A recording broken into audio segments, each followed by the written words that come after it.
Hello সবাইকে। তো এটা আমার প্রথম বড় ভিডিও আমার চ্যানেলে।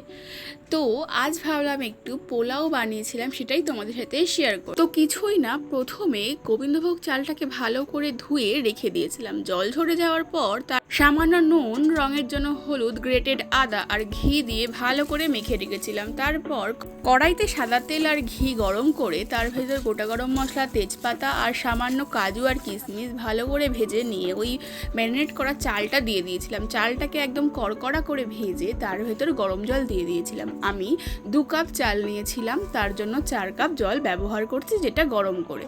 তো যারা যারা বিগিনার আছো তাদের জন্য এই টিপটা খুব ভালো। যতটা তোমরা চাল নেবে তার ডবল তোমরা জল নেবে। তোমরা হয়তো সবাই জানো, তাও আমি শেয়ার করছি।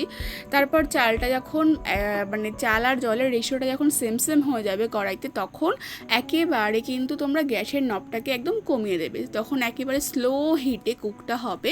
আর তার লাস্টে একদম কাঁচা লঙ্কা দিয়েছি। আর দেখো, সামান্য চিনি দিয়েছিলাম। সামান্য বলতে এখানে বড় বড় 2 চামচ চিনি ব্যবহার করেছিলাম 2 কাপ চালের জন্য। তারপর আর কি, ওই হালকা হাতে তারপরে নাড়িয়ে ঘি দিয়ে নামিয়ে দিয়েছিলাম।